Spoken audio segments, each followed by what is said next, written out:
So one of these kuffar soldiers were making fun. Oh, I heard your religion even teaches you how to go to the toilet. And he said proudly, yes, Alhamdulillah. We look at something as oh, everything is dictated, but it gives us that peace of mind, as you said. We know clearly what to do. And it causes psychological disorders and tension and anxiety for a lot of people, because when they don't have this kind of guidance and clear cut, because the more decisions you make, the more things you have to decide, the more challenging it is for you. For example, you go into back in the day, you just want to go in and buy coffee, order coffee, right? I want coffee. Now you have like 100 choices. You have that kind of caramel and this latte and this and that. So now just to decide which kind of coffee for you want, you have to waste so much brain power. So when it's sorted out for you, we can focus our energies on more important things.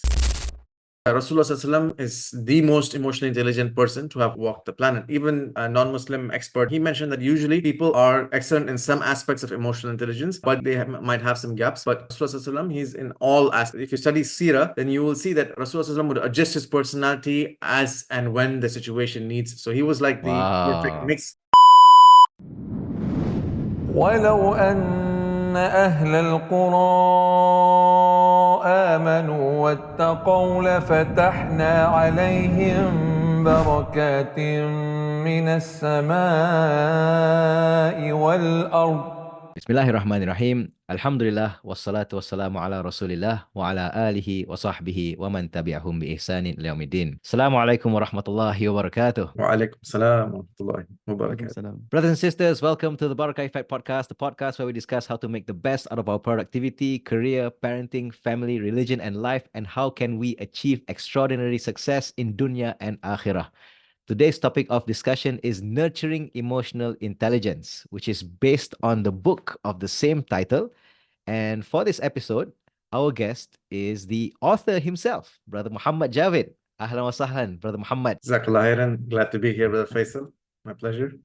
Jazakallah khairan. Thank you for making your time for being with us today. No problem. So, Brother Muhammad, so for those of us, our listeners out there who have hearing from you for the first time, just tell us a bit about yourself and the work that you do. All right, sure. So before I get into how I got into emotional intelligence, I thought it would be good to give a quick background about myself. So I grew up in Saudi, and I was pursuing. Everybody else around me were going into computer science, right? So I also jumped the bandwagon, got into that, and did my degree in the US. And then, as I was working in different areas after graduation, I was a programmer. And then I thought maybe this is not really something that I want to do. I didn't want to sit in front of a computer and just code. I want to interact with people. That was not my personality, right? So I got fired from that. So your interest was in people, but you kind of did it because that was the bandwagon. That was the in thing at the time. Exactly, like many of us do. We just see like what our friends are doing or what our siblings are doing, right? Our elder brother or sister. We kind of follow the bandwagon. So I was one of them. But alhamdulillah, we go through life is a discovery process, is what I've figured out. So long story short, after experimenting with many things, then finally I moved back to Saudi. I started reconnecting with Islam around my last few years in the US. And that kind of because of a colleague and a friend, Allah sends them that way, and it kind of helps you to see and reprioritize your life. So when that happened, I said, okay, I've been living in Saudi Arabia, I grew up there. I think it's better than the environment over there. So that's why I made the shift back. And I got into training. So I was attending a workshop on Dawah training, and the facilitators happened to be one of the director of training in the oil company over there. So alhamdulillah, it's qadar Allah. Then I started getting into training, and then I felt, okay, this is something. So trainings, kind of like corporate trainings, leadership trainings, is in that vein? Exactly, professional and management and leadership training. But yeah, so communication skills, emotional intelligence, project management, ethics, so all of these kind of topics. So that's when I got really connected with emotional intelligence. Okay, this is something that's very useful for me and for others as well. And most of my, or if not all of my participants were Saudis, right? So they were Muslims. So I kept going back into examples of the Sirah. So that's where this came up. That I kept going back so much. Then I thought, okay, why not I do some more research and write a book about it. And that's what gave idea to this book on nurturing emotional intelligence. So when I got a chance to leave Aramco, so then I did basically more research on this topic. I took a couple of years and really focused on this. So alhamdulillah, that led to this work being completed. And when I moved, wanted to do my master's in Malaysia. in education, leadership, and management, kind of shifting from the computer science aspect of it, right? So that kind of also gave me an opportunity to start this Muslim Launchpad to focus on my vision of building leadership and professional development capacity in the Muslim Ummah through from an Islamic lens. So that's what I wanted to focus on. And alhamdulillah, I've been making some progress. So that's the journey, long story short, or somewhat short. Yeah, mashallah. That's really nice because I think people kind of recognize the need for personal development, leadership, management. But I think the edge that you have here is you come from a Islamic perspective. Exactly.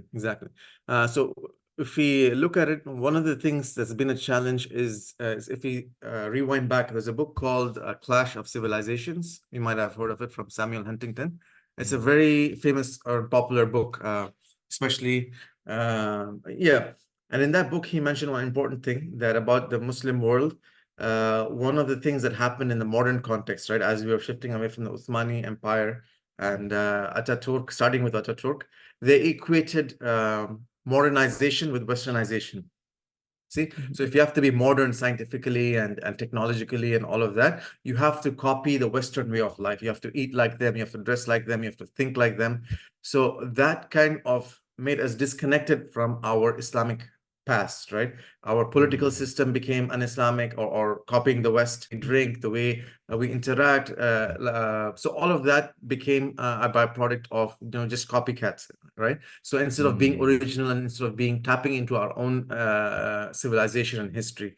So even in training, this is an education. This is a big issue, right? So we've been basically that original thinking and tapping into our civilization like we used to do before, because all of the research that the Muslims produced, it was because they were connected with the Quran. Be it Ibn Firnas, the one who bought the first flying machine, right? Or Ibn Sina, who wrote the Canon of Medicine, that became the gold standard for medicine for like hundreds of years. They were using that book as the guidebook for medicine, right? So how were these produced? Because of the connection with the Quran and Islam and scientific approach that led to being focused on ilm and exploration and so forth, astronomy and so forth. So that's something that I looked at in the field of training, is that everything is basically Western dominated, and we tend to lose confidence as Muslims because of that, right? So we think that okay, we take these Western approaches, then we will become successful. But we have all of this packaged in the Quran and the Sunnah.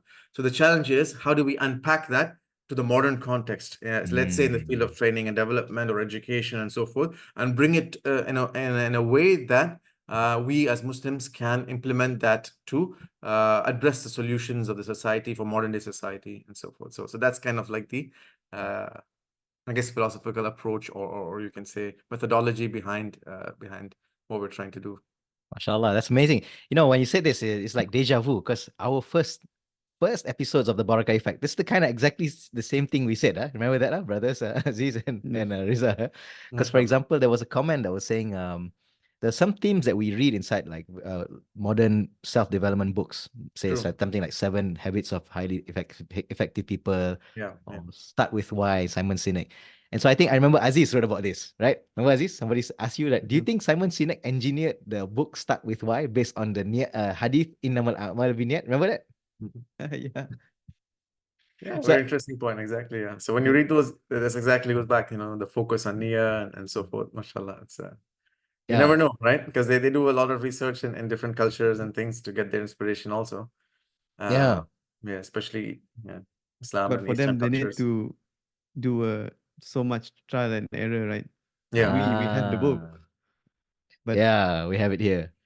Yeah, Alhamdulillah. and I like your point as well. It's like we already have the resource, but maybe we have not been thinking in that, that way of categorizing it. So I think we'll get into it throughout this conversation.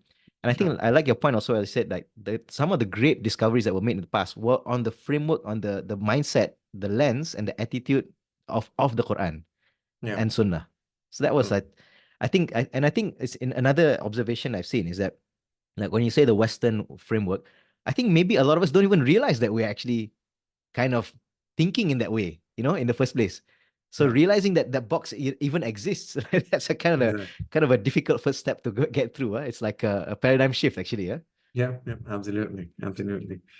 So yeah, and a lot of things come into play in this kind of context, right? Because of the media dominance and the educational dominance of and it's kind of it's by design, right? So they make it a point to Mm, use everything in their disposal to control our thinking, control our minds, control our choices, control our decisions. So it's kind of this direct colonization is no longer there, right? Or to an extent it's there, but not as much as it used to be back in the time of the British and the Portuguese and all of that. So now the mm, focus is on something that's worse because you're colonized, your mind is colonized, but you don't realize it. So mm, so that's something that we need to wake up from and try to see that there's actually an agenda behind all of this that's going on. Disney, for example, the cartoons that they produce. And if you look at some videos regarding that, we'll be shocked, right? So what is the mindset that they're trying to give our children? What kind of mm, values they're trying to instill in our children? mm. And if you look at it, there was an interesting course that I took on Islamization for teacher training, right? And one of the things Of that teacher training. yeah, teacher training. So that was one of Wow. my focus areas in my master's as well thesis Okay. on focusing on teacher training and tarbiyah. That's a side note. Right. But on this point, um, like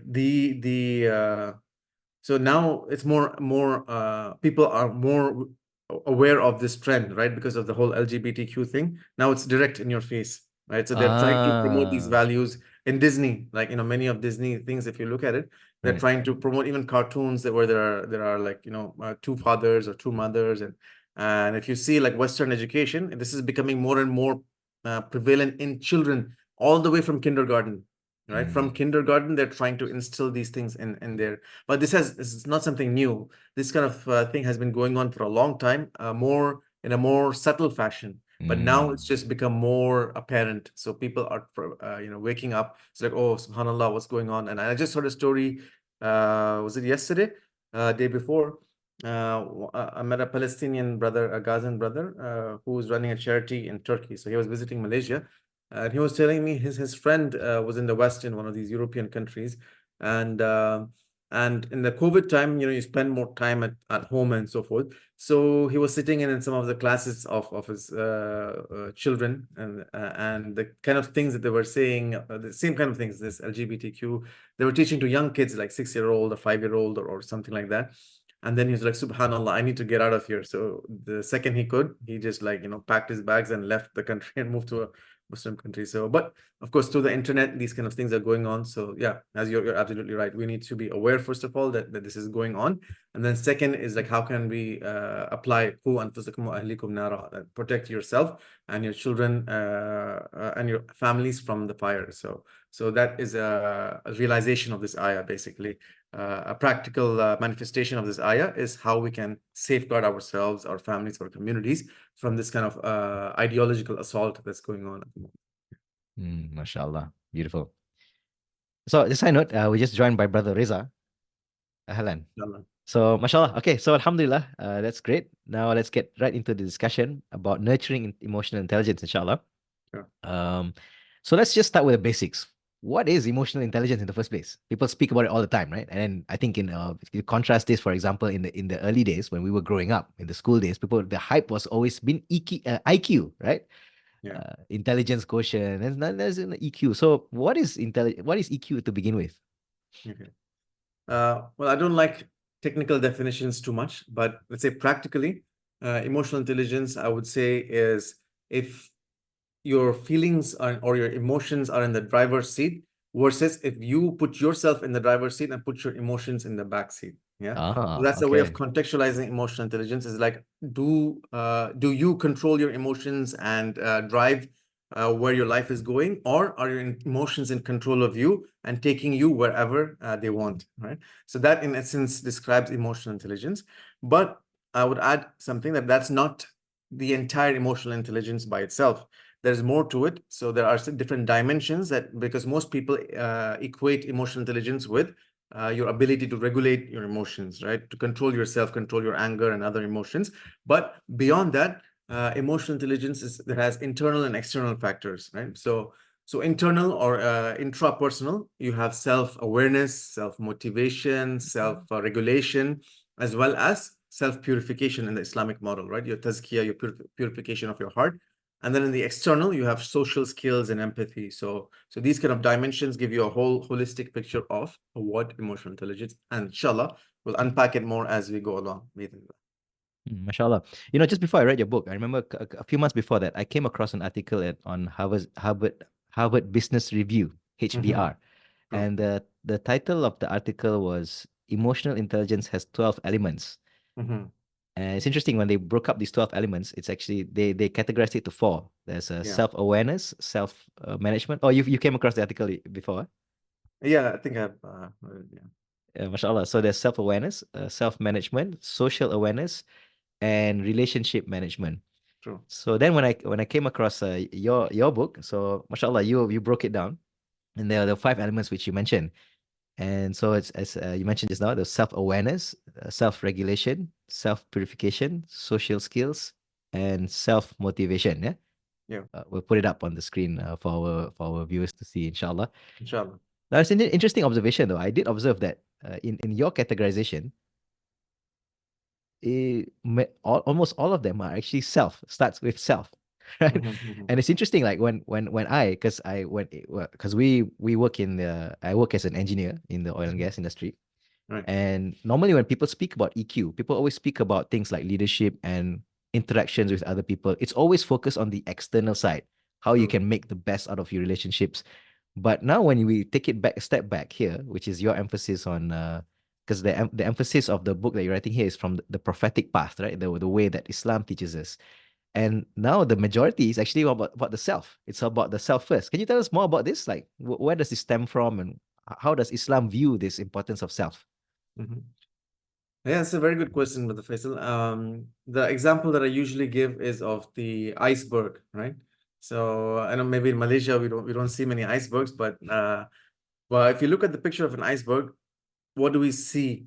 Do we see the majority of the iceberg when we look at it from? No, right? So the No, just majority a is what's little bit. just a portion of it, and that's kind of the example or the analogy is what you see is just a small portion of who you are, but what is the majority of it is what is beneath the surface. So from that angle, so that's what the self is so important. So your connection with Allah subhanahu wa ta'ala, of course, is the center. If it's the most important thing, and the other aspects, if you're not self-aware, then you won't know about yourself, right? So what things are your strengths? What are your weaknesses in different areas of your life? What do you need to improve? So self-awareness is a gateway to improving yourself, emotional intelligence holistically, as well as your leadership skills. So that's the building block, the first building block. Then once you know, you're aware, then you can regulate yourself better, right? What strategies you can implement from the Quran and the Sunnah, like when you're angry, like other things, when you feel desperate or when you lose hope. So you have all of those things to fill those gaps in the Quran and the Sunnah. So that the more we acquaint ourselves with those learnings, then we will be able to apply those and practice the self-regulation aspect of it. Then, of course, the very important aspect is self-motivation, right? So if your values, sorry, brother. Side note on that. I observed that it's interesting that you put self-motivation as one of the elements, because when I look at the other categorizations on EQ, self-motivation is not there. So this is kind of a bit of a unique edge. So tell us a bit more about this aspect, self-motivation. Sure. So emotional intelligence in general is like a tool, right? So it is depending, like just like a knife. You can use a knife for making delicious food, or you can use it to kill somebody unjustly, right? So it's what you do with this tool. So similarly, emotional intelligence, maybe a person like Hitler, and it's arguably he was very emotionally intelligent. He was very charismatic, huh? Very charismatic. He can inspire people. You would see the crowds, and he would speak in such a manner that the crowd will be all Rile up mesmerized, the right? crowd. Yeah, rile up the mashallah. crowd, and they'll do what he wants them to do. They'll convince them that this is the right thing. So he used his emotional intelligence for a purpose that was not very good, right? Similarly, Rasulullah ﷺ is the most emotionally intelligent person to have walked the planet. Even a non-Muslim expert, one of our facilitators, who doing a train the trainer program, he mentioned that usually people are excellent in some aspects of emotional intelligence, but they might not be, might have some gaps, but Rasulullah ﷺ, he's in all aspects of it, right? And even in his Oh, a personality. non-Muslim actually said this, huh? Yeah, this is non-Muslim, and even Oh, if you heard of there's a DISC personality test. There are some personality types, different personality types, right, like the DISC I go over in the book, the dominant and the influential and so forth. right. And he also mentioned that usually people have certain of dominant characteristic traits in their personality, but he mentioned that if you study Sirah, then you will see that Rasulullah SAW would adjust his personality as and when the situation needs. So he was like the perfect Wow. mix, perfect, emotionally intelligent human being who are able to adapt to any situation. So That's he's the very gold good. standard of character, like what do you call Allah subhanahu wa ta'ala mentioned in Surah Al-Ahzab. So he is that gold standard, right, of emotional intelligence as well when you talk about character. So that's so many treasure Mm, trove of lessons to learn from. So that's kind of what we try to address these topics from the prophetic example in this book.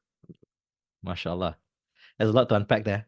So I like the fact that you said it's like an iceberg. So what we see on the surface, I mean, if you try to imagine an iceberg, so what you can see, that's how we interact with other people.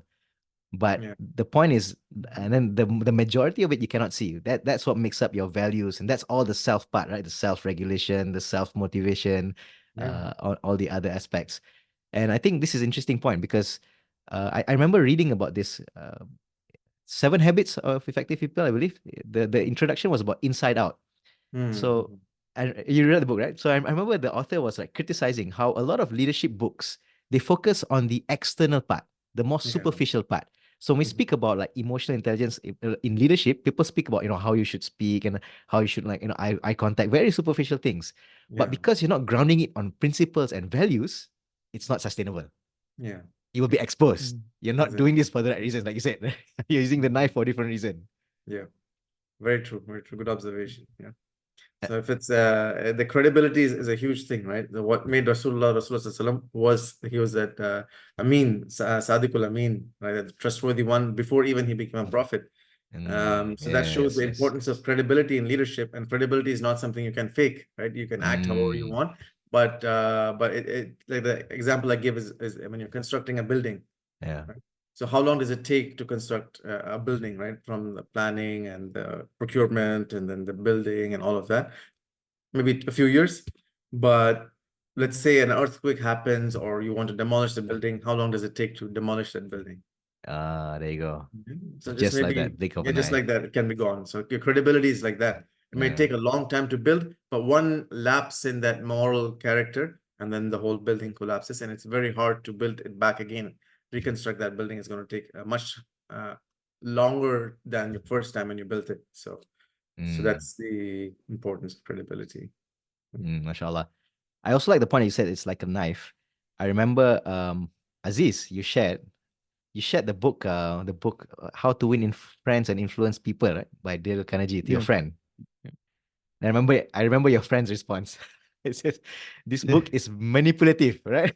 But Mhm. this book is meant for scammers. So I remember reading the book I think it's called The Confidence Game. Mhm. And in the book, the author said that, yeah, this book, referring to the other book, How to Win Friends and Influence People, has Uh-huh. almost become like a playbook for scammers because Mm. it's so effective at earning people's trust. Scammers use this to do Mhm. their Mm. shenanigans. Subhanallah. So uh, Interesting. interesting. Huh? So actually, Yeah. yeah, well, people don't see it that way. If you're a kind person, inshallah, you use it for ways that benefit the ummah. But at the same time, you can use these very same skills to do some Mhm. naughty, Yeah. naughty things, huh? Sure, sure. That's true. That's true. And that's the test of life with every ni'mah that we have been given, right? So how do we use it, and how do we employ it in Allah's obedience and so forth, or in the obedience of shaitan? So that's a Yeah. test of life. Yeah, mashallah, mashallah. And it's interesting also you mentioned that Rasulullah SAW was the perfect example of EQ. So I'd like to get in a bit of depth into this. So tell us a bit more about your approach in how you're approaching this the topic of EQ. Because I think a lot of us, maybe alhamdulillah, those of us who are working, we've been to some corporate trainings, we've had some level of exposure with EQ, emotional intelligence, like dealing with people and how to earn their trust and so on. So what makes this approach, that this prophetic way, compared to the contemporary methods? I think things like I think it's made popular by the author Daniel Goleman. I think that's his Mhm. name, right? Mm. Yeah. Yeah, yeah. So what differentiates your approach, the Islamic approach, and the contemporary modern approach that we see today? That's a good question. And I think if you look at it, the core difference is in the aspect of our what you will not find in the conventional definitions and books and so forth is our connection with Allah subhanahu wa ta'ala, right? So is that moral compass that, it's the divine truth. Islam was sent down by Prophet Muhammad sallallahu alaihi wasallam to Prophet Muhammad sallallahu alaihi wasallam through Jibril. So what is there is divine guidance. Yeah. So the way we can really realize our potential is through that connection, strengthening that connection with Allah subhanahu wa ta'ala. And what is the process? And many people don't know, even Muslims for that matter, how do I get closer to Allah subhanahu wa ta'ala, right?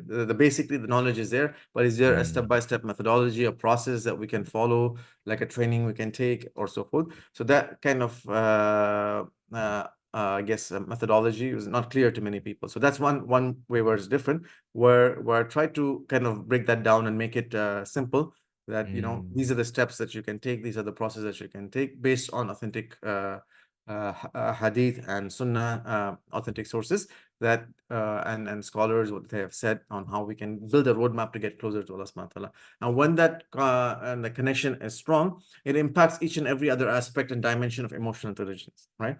So yes, we need to be self-aware, but your contemporary model will be looking at, okay, you need to be aware of your emotions, and you need to be aware of your values and so forth, and you can have any value that you want, right? Whatever is important to you. We say in our approach, no, Allah subhanahu wa ta'ala has chosen our values for us. Yeah. He has prioritized as a Muslim personality which values we need to embody as a Muslim personality. Yes, our personal values, we may focus on a few areas, but generally we need to build it around these values that Allah subhanahu wa ta'ala has chosen for us. So those kind of things, we take an Islamic approach in each of these topics, be it self-regulation.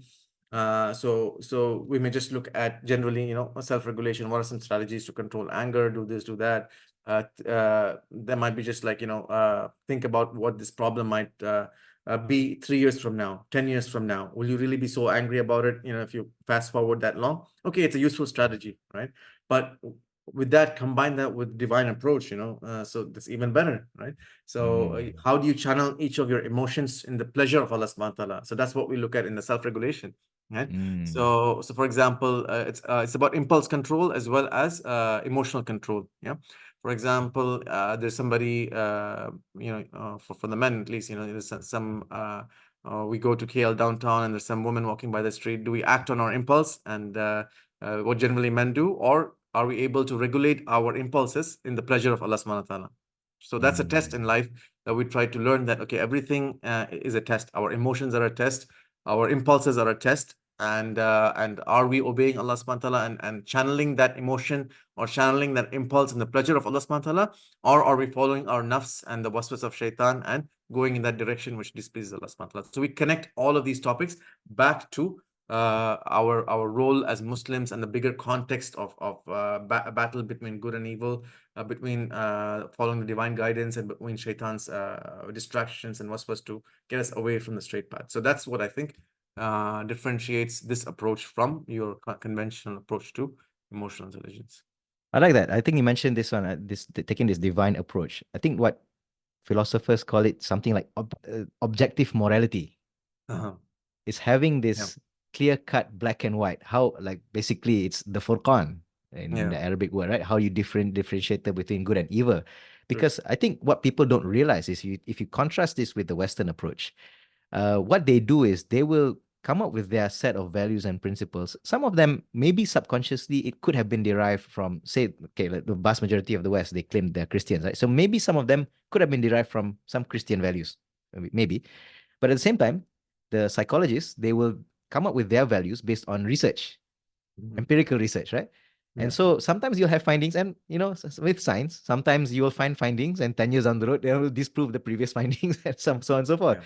So their definition of morality is something that is subject to expansion, to changes, even contradictions. And what this results to the average person, which sometimes we don't realize, is that this makes people kind of cherry pick what you want. I think this is good for me. Oh, what works for you might not work for me. you know.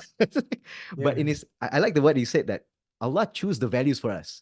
Allah objectively tells you this is haram, this is not good for you. This is good, this is objectively good for you. Even if people might not see it right now, but it's good for you. Yeah. And Yeah. I like that. I think that's kind of a perspective that people don't see when it comes to Islamic values. Yeah. Yeah. That's true. Yeah. Also, Islamic principles, it transcends the knowledge of us humans, because as we know, our uh, intelligence is limited, right? There are some things we know, maybe a bit, and there's a lot of things that we don't know that Allah tells us in the Quran that this is good for us, but we don't understand it perhaps. So therefore, our Muslim principles always remain consistent throughout the times. So that's mashallah, that's a great ni'mah from Allah as well. Sahih, sahih. As Actually, you're right. Yeah. and it gives a lot of comfort also, as Reza was saying, because technology changes all the time. People Yeah. will, civilizations will evolve and so on and so forth. But at the end of the day, no matter how technology changes, your values will always be the same. And I think that gives a lot of comfort. Like, oh, okay, I know where to Yeah. rest my, my emotions. I know how to behave in different I don't know. I think that's very comforting, right? Yeah, now that you mentioned it, it just clicked that, just like gossiping and backbiting is forbidden when you're face to face, the same thing goes social media, Facebook or There you go. Twitter. You Yeah, see them, exactly. you have those boundaries, you have those clear boundaries. So just like when in one of the battles, right? I think it was Salman al-Farsi. So one of these kuffar soldiers were making fun. Oh, I heard your religion even teaches you how to go to the toilet. And he said proudly, yes, Alhamdulillah, So it's not something Mashallah. that we look at something as, oh, everything is dictated, but it gives us that peace of mind, as you said, we know clearly what to do. And this is a big, what do you call, psychological, it causes psychological disorders and tension and anxiety for a lot of people, because when they don't have this kind of guidance and clear cut, because the more decisions you make, right, the more things you have to decide, the more challenging it is for you. For example, you go into back in the day, you just want to go in and buy coffee, order coffee, right? I want coffee. Now you have like 100 choices, right? You go, or you have that kind of caramel and this latte and this and that. So now just to decide which kind of coffee for you want, you have to waste so much brain power, right? So things become when it's sorted out for you, we can focus our energies on more important things. So Mashallah. yeah, or in this case, like more productive things that we don't have to worry about all of these small things is already sorted out for us. Yeah, alhamdulillah. Yeah. Yeah, on a lighter note, right? I remember a few years back, I said, I want a black coffee. Espresso or Americano? Just give me black coffee, man. you come up with fancy names for basic coffee. Basic coffee, exactly. So- So they have to justify the prices as well, right? So oh yeah. give them fancy names, and then that's kind of like the shaitan strategy as well. I mean, not about coffee, but in generally, like shaitan gives good names and interesting names too. Yeah. What do you call evil things essentially, right? So Yeah. the love for all of these zina and all of these things, and you name it, right? Democracy and free values when you're moving away from Free Sharia and choice. your choices and so or making up your own laws that might contradict with the divine principles. So for everything there's this terminology we need to be very careful of, and we need to unpack what's behind these names, and see Mashallah. the core, what do they stand for, and compare it with the Islamic perspective on is it compatible, or is it something that is incompatible, and then we may have to find a more Sharia compliant solution to Well, it. Right? I love what you're saying, because this ties in directly to what we're discussing now. Because at the end of the day, terminologies will change, but as Muslims, when we look at it through the lens of the Sharia, through the lens of the Quran and Sunnah, you can look at it, you can see it for what it is, the true substance. You Yeah. may disguise it, usually you might call it interest. It's in your Yeah. interest, right, to do this, right? And then, for example, you might call, for example, LGBT, you might call it something like, what inclusivity, what else? Yeah, diversity and right? inclusivity, all of that. They call it same sounds love now. Same love. Same love, So- yeah. Yeah, It sounds very nice, right? Being Yeah. respectful out of other Yeah. people. But then Yeah. Islam tells you, okay, look beyond those marketing strategies, those Yeah. shaitanic words. Yeah. See it for what it is, and then look at it from the lens of the Sharia, which Allah has actually established for us. I think this kind of thing gives a lot of comfort. Oh, subhanAllah, there's a comprehensiveness to it. And Yeah. also, I think this gives a lot of maturity for Muslims, yeah, to make decisions, yeah. Yeah, Yeah, absolutely. definitely. Yeah, Yeah. right on. And when that kind of you know also helps us, and we have all of these tools, but we don't realize it. So we see a lot of Muslims, especially the youth, falling into these kind of traps, right? So it's and that's also another thing. When we are connected to people of knowledge, that will help us to navigate through these maze of confusion that's thrown at us through all of these media and social media and all of these angles. Yeah. So that's something we need to also make shuyukh accessible to the youth, right? Okay. That's Students a of good point. knowledge and shuyukh, make them accessible to the youth, and also train the shuyukh and the people of knowledge and the du'at to be able to connect with the youth, right? So to speak their language, to kind of understand them. So this is kind of a two-way thing that we need as a society to do that. So otherwise we will have that gap. Yeah. So who are these people? You know, they just mullahs, or as they call in Southeast Asia, right? Or ustads, but they don't know like the problems that we are going through. So that kind Yeah. of makes that disconnect that the youth are. But the more we engage with them, for example, one of my mentors, he's doing a imam training program in Pakistan. Imam training. And he was one of the things that they do is like he tells all of the imam trainees to on the weekends to play cricket with them over there, right? Every morning after Mix with Fajr, them. don't go to Okay. bed and go play sports with them, right? Whatever it may be, football or Okay. things. Well, that's where you connect with them, and then you're able to bond with them, and then you can they'll be in a way that, okay, he's cool, you know, he plays soccer with us, or he plays whatever, badminton or whatever that they like. So that way the connection is there, and they're able to MashaAllah. influence them better. Yeah. Inshallah. MashaAllah. That's nice.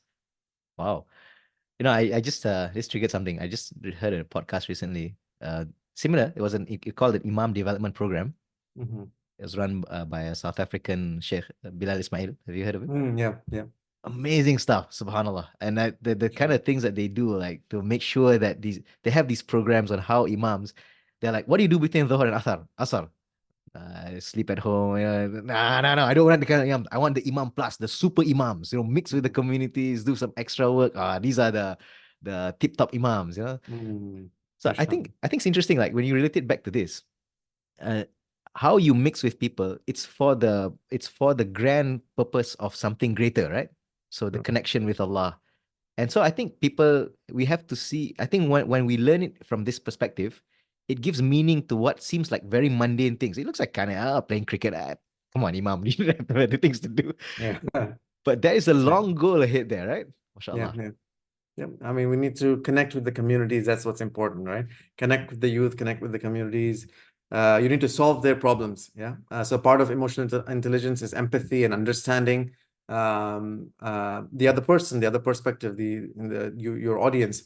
So when you understand what's important to them, when you understand what their problems are, and we don't talk about some random topic that is of no concern to our as an imam, for example, to your audience, but try to find out what the issues are, try to connect with those, and try to relate to help them solve their day-to-day problems, and that is going to bring a lot more respect and also closeness to your community that way as well. So yeah, you're right. So Love that.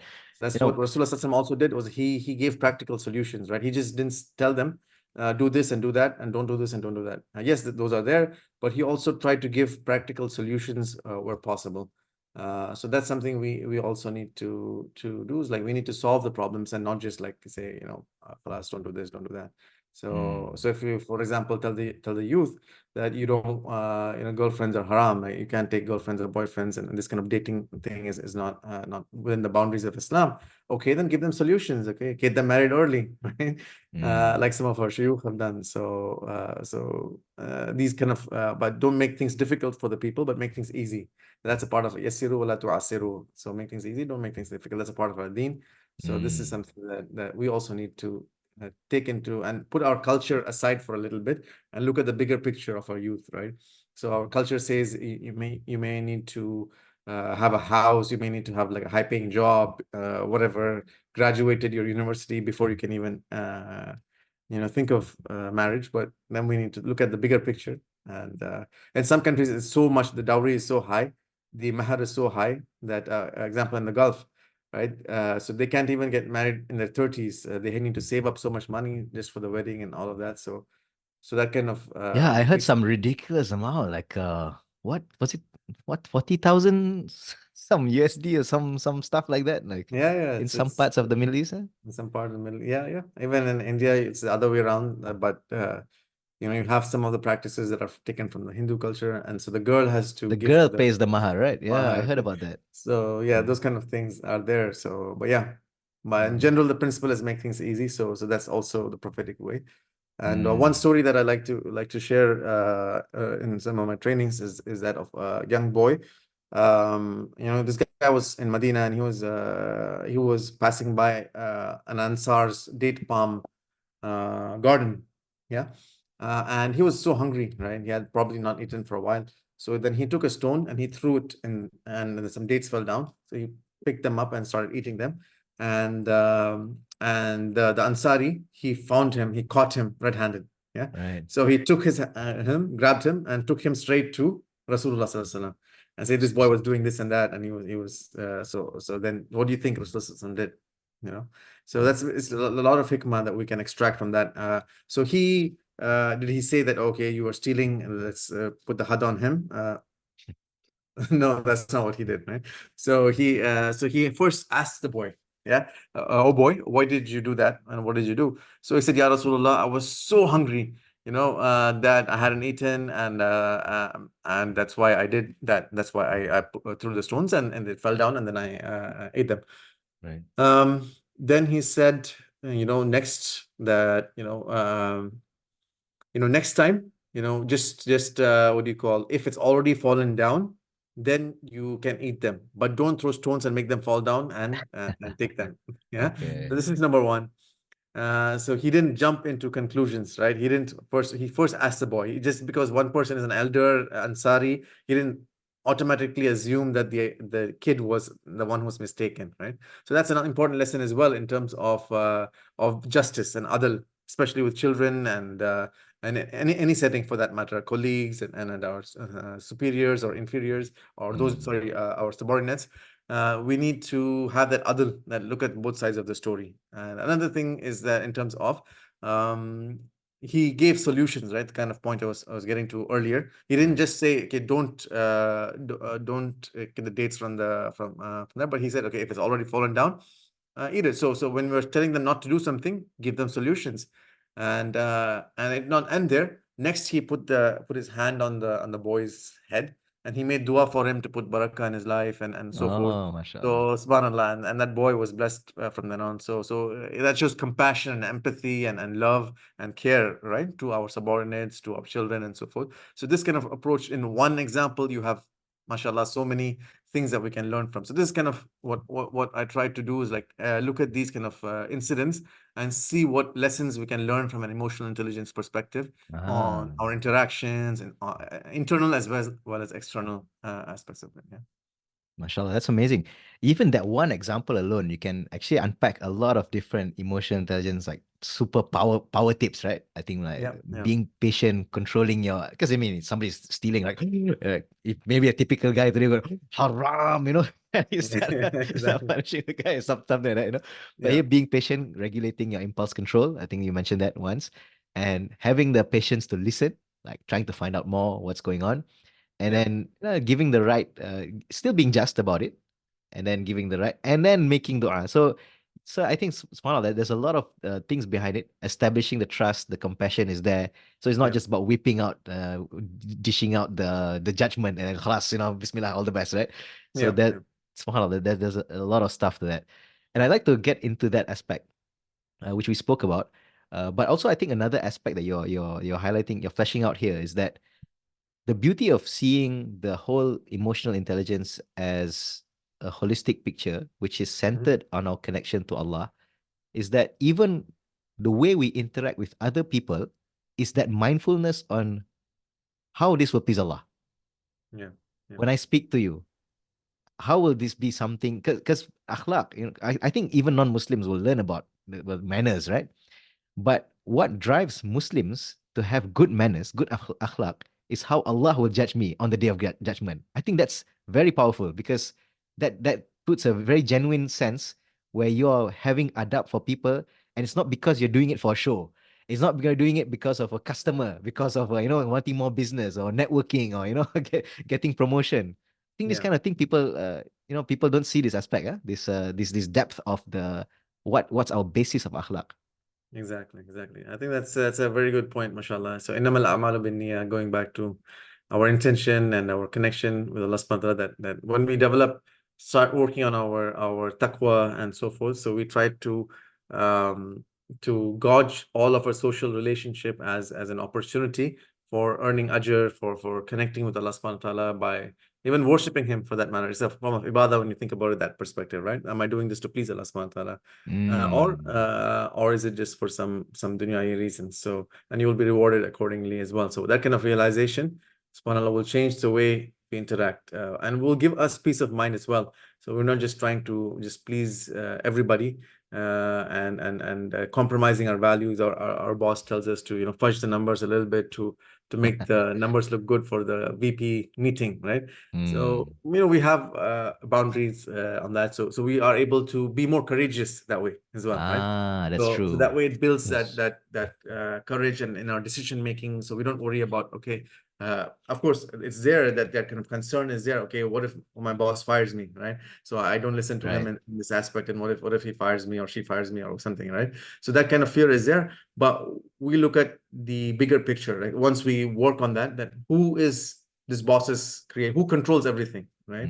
And do I want to do this small thing to please my boss, but at the same time displease the king of the kings, right? The boss of the bosses, or so then that would definitely, what would be the impact of that on the day of judgment? I take this one step now, then it's a slippery slope, right? That's how it happens. It always starts with one step, then it becomes, the stakes become higher, then they will ask you for a bigger thing and a bigger thing, and then until you fall, like the story of Barsisa. Yeah, right. Oh, the one that gradually, is it the one Gradually that step? Shaitan took him. Yeah. Yeah, I think you quoted it in the book, right? Yeah, that's the whole footnote on the story of Barsisa on that.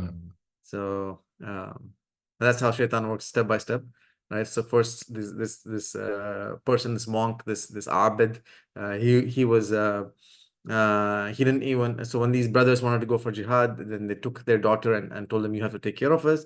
And then he said, okay, no, I don't even want to deal with this issue, this fitna and so forth, leave me alone. Then they kept on bugging him and said, we don't have any other trustworthy person. So then they finally convinced him, left him there. And then Shaitan works step by step, right? So first he would not even go near, he kept in a separate room outside his house, and he would not even go near. Then Shaitan comes up and says, why don't you just go and poor girl, she doesn't have any food, so leave some food on her doorstep. Have some courtesy, lah, bro. Right. Have some courtesy, man. Exactly. Yeah. Right. And if she's smiling at you, at least smile back. Courtesy, all of these things. Yeah. So the first step was putting the food there. Then he said, okay, at least say salam. She hasn't talked to anybody for days, right? So next step. So then goes, knocks the door, says salam, doesn't even open the door, just keeps it there and goes away. Then open the door and see how she's doing. Maybe she has some needs and so forth. So step by step, long story short, then eventually it led to him committing zina with the woman, and then she became pregnant and then gave birth. And then because he wanted to hide it from the brothers when they come back from their duty, so he killed both of them, the newborn as well as the girl. So subhanallah, and then buried them. So eventually that he was taken. When the brothers returned, Shaitan came in the dream and then told them about what happened. So they were like, went and found that, dug the backyard, and they found actually the bodies, took them to the king. And then as he was about to be executed, Shaitan came to Barsisa and told him, right, either we yes, I was the one who's been telling you all of this, and I can save you from this, just do sajda to me, right? So he make did sujud, make sujud to him, make sujud to Shaitan, and then he was after that the king executed him. So subhanallah, he went from being a monk, right, to dying upon shirk, right, by one small step, and it went more and more and more. So this is how it's a reminder for us to safeguard ourselves in our interactions, especially, right? So all talking about how our interactions and our decisions, and even the small things, don't give that leeway. And we may think it's small today, but it can grow exponentially over time into say 1 degree deviation now as the time goes by, that angle of deviation Keeps on increases, right? expanding. Keeps on Yeah, expanding and so forth. So subhanallah. that's why we need to be cautious and aware of shaitan's plots, as Allah subhanahu wa ta'ala tells us over and over again. So This is a scary story. Every time I yeah, think about the story, you just get goosebumps because Shaitan doesn't tell you to make sajda, do shirk on day one. He'll tell you yeah, simple exactly. things that have some courtesy, lah, bro. You meet the, Yeah, not just give food, lah. At least, have a human touch. Sounds yeah, nice, right? yeah. See the modern modern day strategies coming in, True, adding true. the human touch and so on, subhanallah. Yeah. And then eventually it leads to dying in shirk. I think so. So coming back to this point, so I think if I summarize this correctly, so sometimes small sins look small on the outset, but it's a precursor to something big. So like just fudge these numbers for this. And I remember reading this. I think it was we did an episode about scammers, and Mhm. when they interviewed like past scammers, reformed scammers, scammers who made tauba. So is that sometimes it's not like we on the outside we plan to do something. We plan to be scammers. It's just that we started because our boss told us to just change the numbers one day for accounting corrections, Mhm. and then it became a habit from there. If I can change change 50 cents, why not $2? Yeah, If yeah, I can change $2, why not six? Then oh Yeah. man, subhanallah, that is yeah. the scariest part. Very scary part. Subhanallah. Wow. Okay. Wow. A lot of amazing stuff here. So I like the point. Just coming back to the point just now. So you're saying that emphasizing how Rasulullah SAW was one of the best examples for emotional intelligence, Mhm. and I think a lot of Muslims don't realize this. I think we learn Sirah a lot, but we don't see it from this angle. We learn Sirah more like a factual thing. What happens, Yeah. day one, day two, year. Oh, there's this battle this against this. So I want. Can you tell us more about this aspect of Sirah? By the way, just I remember my first ever exposure to this was actually this book, "Enjoy Your Life" by Mm. Dr. Arifi. Arifi, yeah, mashallah, yeah, nice Um, book. by the way, this book I highly recommend for those outside to read this book. It's not actually about enjoying your life actually. Not a- It's not, right? I think the title Yeah. is quite kind of misleading.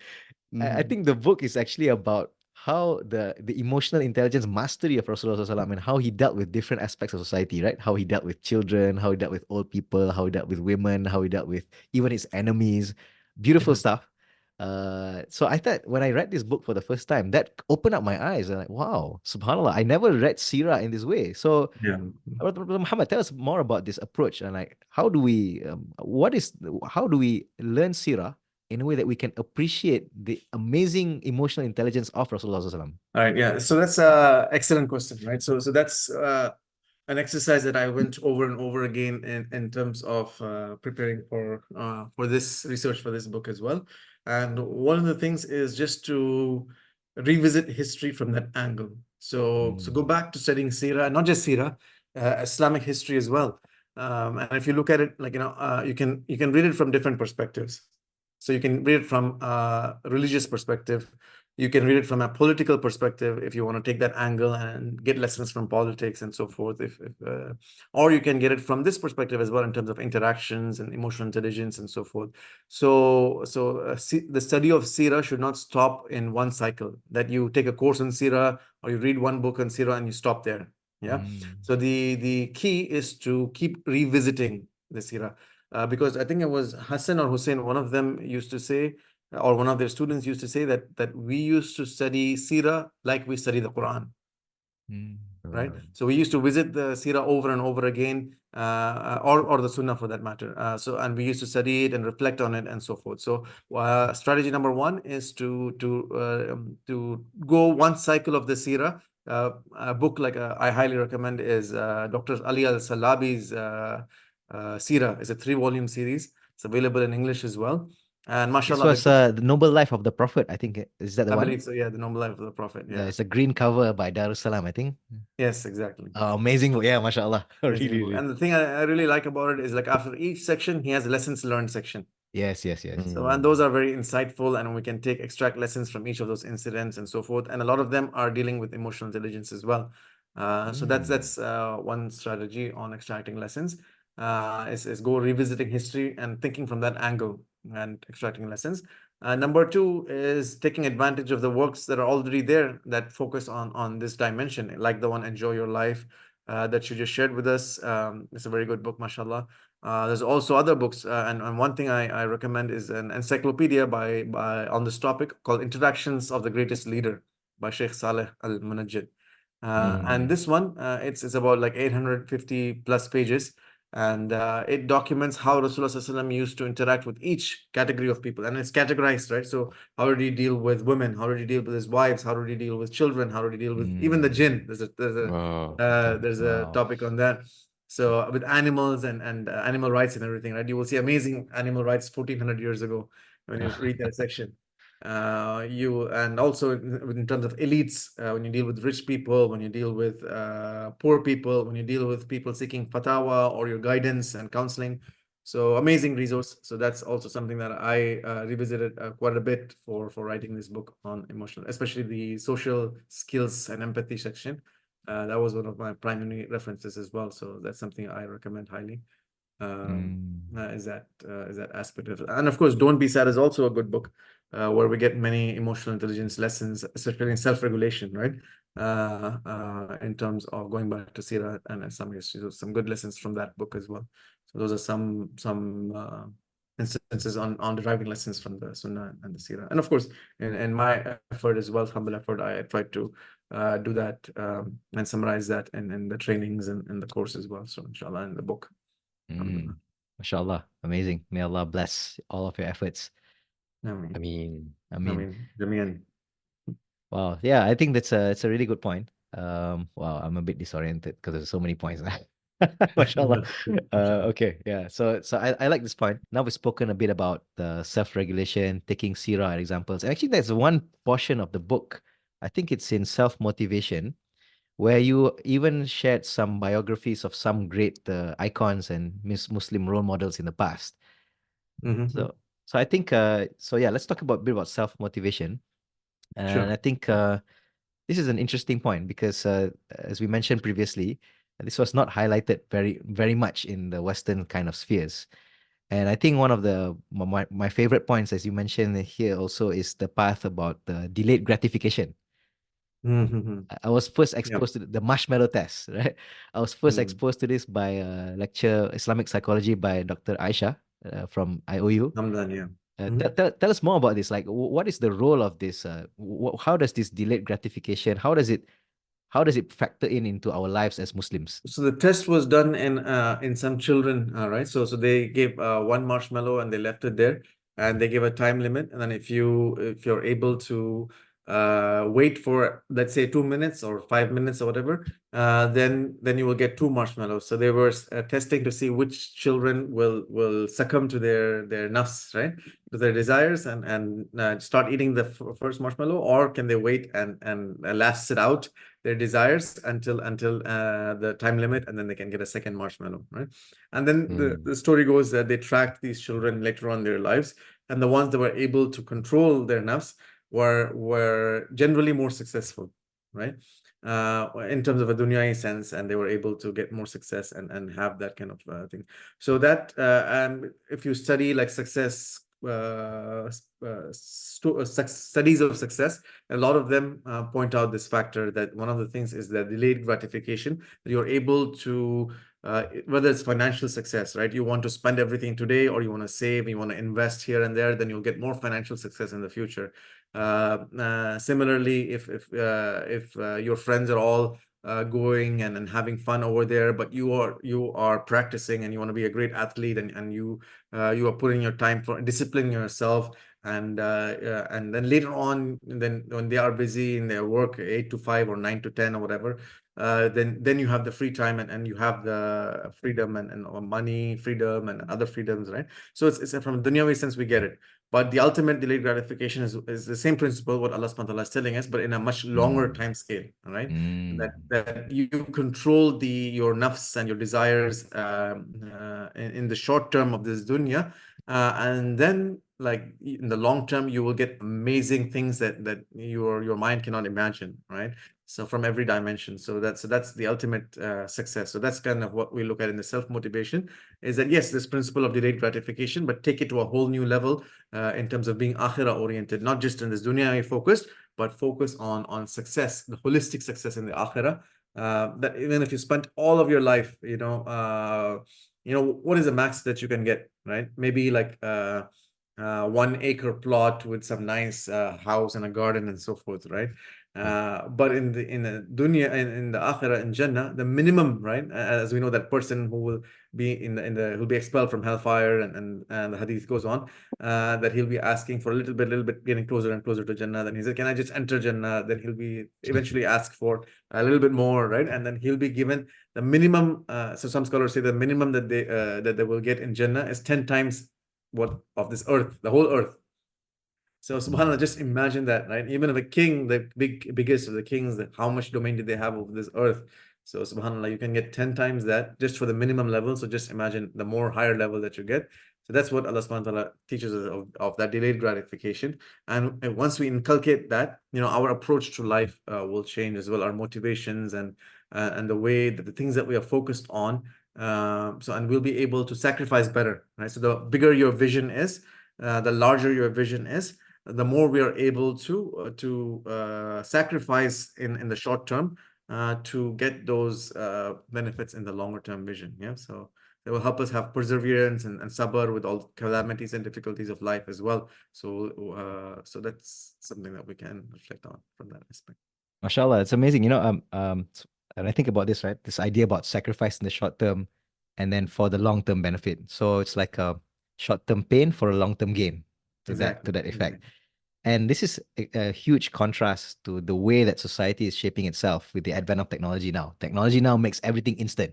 Everything is instant gratification, right? The problem about we have now, all this addiction addiction, mobile phone, social media, is because they are socially engineering these apps to make it very All instant gratified. gratification, right? Yeah, all Yeah. about instant, right? Yeah. And Screen more, time, even like screen addiction, everything, you feel like, oh, I have to look, and then you get some pleasure out of it. So it's like trigger response, habit formation. So it's all the psychology behind yeah, it. The emotion is focused on that. Yeah. yeah, it's very Definitely. deliberate. Regarding Yeah. the marshmallow experience, right? Because it's they do it on children's. I just want to ask this question: is it an innate, how to say? Because my kids, I have 3 kids, 4 kids now, because they have different ways and different. Because my one of my kids, he can have this sabr, but my other kid, she doesn't have this. Is it an innate from the kids, or is it from the parents? Mhm. Excellent Uh, question. Yeah. So that's the age-old debate also in emotional Mhm. intelligence and psychology, was it and nature versus nurture? Nature versus yeah, nature nurture. versus nurture, right? So the short answer is both, right? Oh, Yes, there is some components of nature, the way Allah subhanahu wa ta'ala created us with different personalities. Some people naturally might get prone to anger, and some people have that natural tendency that they can control their anger. Some people are more prone to their desires. They want things instantly, and then they want more sensitive, so that aspect is there, but also is something that can be trained, right? So people, for example, there's just a story that one of a scholar was sharing with me the other day, is that there was this drunkard, like, a disheveled guy, and he was like, very uncivilized and so forth. And he goes in. This is in Baghdad back in, like, hundreds of years ago. So one of the great scholars was giving a circle, and it was an ilm khutbah. And people were surrounding him and listening to him speak. So this person's like, what's going on? So he just makes his way to where this guy is, right through the crowd, and then he tells him with his one hand with the beer or whatever alcohol in one hand, and so like, what is it that you're talking about? What are you talking about, right? In a rude manner, and so forth. So then he tells him, I'm narrating the hadith of the Prophet ﷺ. Then he kind of gauged him and understood his situation, right? So then he asked him, can you tell me one of your the things that you say, one of the hadiths, basically, right? He asked him to guide that. So he subhanallah, emotionally intelligently chose the hadith. Rasulullah Sallallahu Alaihi Wasallam, said that if you don't have haya, do whatever you wish. And subhanallah, he mentioned this Kalbi, or his name, I think, or Kaynabi, the listener, right? He said that kind of hadith struck his heart, right? It was like a wake-up call for him. Wow. And then, subhanallah, he went back thinking, and then he said, okay, he changed his life completely, right? Wow, that one hadith, huh? Yeah, Subhanallah. then he started learning hadith, and then he started going and traveling for learning hadith, and he became one of the top scholars of the time. This drunkard, alcoholic who Wow. went through his nafs for everything. Look at the transformation that happened when that identity change happened, right? When that kind of Wow. realization happened, when something struck your heart, that kind of triggered the transformation, and then he completely changed his lifestyle and everything, and self-regulation and impulses and everything, right? So that's what these kind of things can happen. Allah subhanahu wa ta'ala can transform yourself. You take the first step, and Allah subhanahu wa ta'ala will facilitate that transformation for you. One time you might be an what do you call, alcoholic, woman chaser, whatever you may be, right? Drug addict. But we have, Allah subhanahu wa ta'ala has put in that power for us to transform ourselves. So yeah, that's something that we So the can. takeaway for Aziz is, Oh. just now you said she doesn't have this. I'm gonna add one more word. She doesn't have this yet. Yes, exactly. So Yeah. we remain hopeful, inshallah. Remember, وَمَن Give يَتَصَبَّرْ hope. يُصَبِّرْهُ اللَّهُ, right? Yep. Whoever tries to be patient, Allah will make him patient, inshallah. Exactly. You imagine if a parent say to his kids, you remember when you were a child, we used to give you this marshmallow experiment. But then Yeah. you were not sabar. So now I know why you are like this. Yeah. I think that we shouldn't think like that, right? Oh, We I should see have what you mean. hope. I see what you mean. Yeah. Okay. Yeah, and that's a good point also. Like, That's a we good point. shouldn't label our children, right? That's something very hard to do, even Yes. ourselves, because once we give them certain labels, that kind of sticks in their minds or their hearts, and they kind of think, they believe, Yeah, that's that's believing true. themselves that they're like that. So whether so that's something that I also heard, that focus on the action, right? Not their Not the personality. character, Don't not the label them, identity. you're not good in math, or Mm. you can't do this, you don't have sabr, or so forth, but focus on the He, particular she, action. like, he's the shy And one, or things like that. Or she's the smart one. yeah, Don't remove that labels, right, from them, right? labels, yeah, I mean, good labels are okay, but especially the bad labels, they tend to kind of impact their confidence long term, on that particular area, at least. So for example, a lot of them, because the teachers call them like this, that kind of sticks with them, and they start believing that about themselves, that they're not good in this, and they can never. But others, they kind of reject that, right? And they still become like successful in different areas of their lives, and they don't let that stigma attach to themselves. And so I read about this. Even good labels, actually, just side note, even good labels actually has effects in the long term. So I remember there was one, I think it was a parenting book. I think I believe it was Positive Discipline. So what happens is, when you plant the idea about a positive label. So let's just say or let's say Faisal is the smart one, for example. So I'm growing up with this mindset that I'm the smart one, right? Now I'm gonna go through a situation in life. Suddenly I'm not so smart anymore. What am I gonna do? I don't do this yeah, anymore. I don't even try, because I'm the smart one. I should not be facing this. And so yeah, a lot of in the long run, sometimes these individuals who grew up with this sort of idea planted in their minds, and they cannot fulfill that, it actually has a harm to their mental health. Say, this does not make sense. I'm not like this. Subhanallah. true, subhanallah. Mhm. Yeah, that's true. Yep. Oh. So that's why we need to also balance it out, right? With now, we may always see people who have more than us, right? But we have to look at those who have less than us, and be content, and give shukr to Allah subhanahu wa ta'ala in everything, not just wealth, but in whatever, be it looks, or be it other personality traits, or leadership, and whatever, power, influence. So yeah, that shukr aspect, and humbling ourselves, as you said, is also important. The teaching that humility, yeah. So it's a balance. It's all the right balance. Even whenever you go too much in one thing, that's when it leads to some imbalance, and some flaws that might show up over time. Yeah. Yeah, One mashallah. point I did while we were at the marshmallow test, I just wanted to reiterate as well, was that aspect of sacrifice that's there's there within the marshmallow test, right? You're sacrificing your short-term gains for a long-term benefit.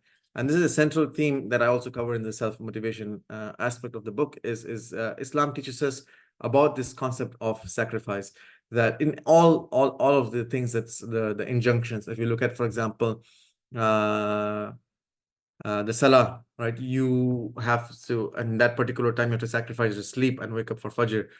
You're busy in noontime, but you have to go and give salah first. You have a meeting coming up, but you have to make time for salah first in connection with Allah subhanahu wa ta'ala. So you're sacrificing your time. In terms of zakah, you're sacrificing your wealth. You have to sacrifice your wealth and part away. We all have this tendency of clinging on to wealth. Yeah.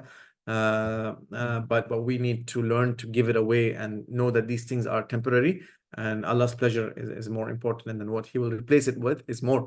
In terms of what do you call, Hajj, it's a bigger sacrifice as well, and you have some people lose their lives even in Hajj, especially back in the day, even today when there's a stampede and things that happen. So people used to sign their will before they left on Hajj. The journeys of two months it takes, or 3 months, depending on where they used to come from back in the day. And the journeys used to be so difficult that or they might face robbers on the way, and they might lose their lives. So this is a big sacrifice that we're taking for Allah subhanahu wa ta'ala. And similarly, another area is in terms of jihad as well. Yeah. The thing that when you study Sirah, you will see so many times that there are, like, the Sahabas, their ultimate goal was to die as a shaheed, because of the great reward. So that's a marshmallow taken to the extreme, to the other, to a level that we To a can't totally even different imagine, level. right? Yeah. Get to a different level, because they were so much, their belief in akhirah was so, it's as though they can see it in front of them. Yeah, like Ali, It wasn't just a radiallahu anhu, concept for them. They actually embodied it in their actions. Huh? yeah, they can see the Prophet of Allah in front of them, right? They know this is the haqq. They have not a single doubt. Their yaqeen is like a level we cannot imagine. Yeah, of course, we may find a few people even in today's world with that level of yaqeen and belief, right? But it was so high that Ali radiallahu anhu used to say that even if Jahannam and Jannah was in front of me, my iman would not go up any higher. So just if you think about that for a little bit, subhanallah. Subhanallah. Just imagine where their iman was. So that level of iman leads to our level of sacrifice going higher and higher. And also it leads to your tests going higher and higher, right? Because it's just like your SAT exams. The higher, the more right answers you get, the questions become more and more difficult. Tougher, yeah. So to raise your level and give you a higher score in the SAT exam. Yeah. Similarly, mashallah. that's the SAT exam of our life that we're looking at. That Allah subhanahu wa ta'ala also wants us to give us the highest station in Jannah. So so then He gives these opportunities, and that's why Allah subhanahu wa ta'ala also said that in one of the hadith, that these jihad will continue until the day of judgment, so that He wants to give you opportunities, not just for the Sahabas, but also for you to realize and rise up. So when we see these calamities in front of us, like what's going on in Gaza and other places, it also tells us that Allah wants to raise our level, and He's giving us these opportunities that the Sahabas had, so that we can also partake in that and get the highest ranking in Jannah, either directly or indirectly. And the other point is that every time jihad jahidu is mentioned as an amr in the Quran, right? I don't know exactly how many times, 180 or 200 times. Wallahu alam, I forgot the exact number, but in all the times it says jahidu bi amwalikum wa anfusikum. Right? So do struggle with your wealth and yourselves, So because once you sacrifice, you're ready to sacrifice your wealth for the sake of Allah, then you are able to sacrifice yourself for the sake of Allah, except in two places where it's talking about an immediate threat of battle. There it's the order is reversed. So this was an interesting observation that one of the scholars mentioned. So subhanAllah, so that shows that that in order to cultivate that level of sacrifice, we start with our wealth, and then once we start doing that more and more, then that level of iman increases, and then we're able to even get to the state that we're willing to sacrifice ourselves if the situation demands, for the sake of Allah subhanahu wa ta'ala. Mashallah. I always tell myself about this concept of sacrifice, right? See, the reality is, right? I think this is an interesting point, because every time we spend something for the sake of Allah, whether it's our time, our money, our efforts, anything, Allah will definitely reward in the hereafter. So this coming reinforcing the idea of delayed gratification, right? And then the hadith says that if you have an intention to do good, and then you actually do it, the reward is like 10 to 700 times. Hmm. So Allah Yeah. will give you more than what you invested for, what you paid for. So Yeah. actually, I would argue that whatever, pain or whatever that you or even the sleep that you gave away for the sake of Allah, I would argue I wouldn't call that sacrifice. That's Yeah. actually investment. Because Exactly. Allah will give you tenfold more minimum. Yeah. Right? Yeah. Subhanallah. Yeah. Yeah, you're absolutely right. So you're investing in your future. As definitely, no doubt about it, right? And not only that, like for example, as we're learning these stories in Sirah and so forth, and also I was taken aback by this hadith where it said, like, and the shaheed will not feel the pain of death. So yes, it's Oh, an investment, subhanallah. but also you get the one of the most challenging event for any human being is the time of death, right? Yeah, facing The death. Yeah. most Yeah. scary and the most, like, the angel of death is over there, and then subhanallah, is, if you think about it, Rasulullah told us to remember the destroyer of pleasures often, right? Right. Which is death. Yeah. So how will our souls be extracted? Will we be able to say the shahada when we die? Will we be able to die, have a good ending? Because that's what matters the most. And subhanallah, shaheed, their ending is so smooth that yes, at that moment they will not even feel the pain when they're leaving this world. Subhanallah. And for us, everybody else, it's going to be the toughest moment. Especially, I mean, for some it will be easy, but still, that it'll be It'll be a still tremendous moment. painful. Yeah. And then in the akhirah, then you'll be raised up as with so many things, and you'll be able to give intercession for 70 people, and you'll be raised in status. And akhirah is a whole new level we cannot even imagine. So MashaAllah. subhanallah. So in a way, we were discussing before, right? So about how, for example, these people and they're going through these challenges in Gaza right now. And we see some of this level of iman in them, that some of them say that subhanallah, don't worry about us, we are worried about you. Our iman, alhamdulillah, is okay. But you're the ones who are not struggling and are away from and are disregarding us and not caring about us. So we should be scared of your thing, and we should be making dua for you. So SubhanAllah. I mean, the level of iman that makes people say this, right? So through trials and tribulations, Allah subhanahu wa ta'ala raises our iman level and prepares us for victory, subhanallah. So this is something that we need to think of these calamities as an opportunity, as a character building, and an opportunity for getting a higher level in Jannah. So when we take that approach, learning the lessons from these people in Gaza and other places where they're going through these trials and tribulations, so inshallah, that will also embody us and give us that ability to practice sabr with the trials that we are faced with in this dunya, inshallah. MashaAllah. I remember you mentioned this point inside your chapter on self-motivation, on how we can handle resilience. And this is one of the core themes, to recognize that through trials and tribulations, that's how Allah rewards you. I think this is that end goal that is actually, when you look at it from this perspective, it totally transforms the whole thing. So when we Yeah. look at it from the lens of this, the Sharia, the way that Allah has told us, all those people who have been killed or even suffering, Allah will reward them in the hereafter. And in a Yeah. sense where, for example, if they're killed, that's like kind of like a green ticket to Jannah. And you compare it to you and me, we don't know how long we're gonna live. We're gonna have to struggle, right, for this period of time.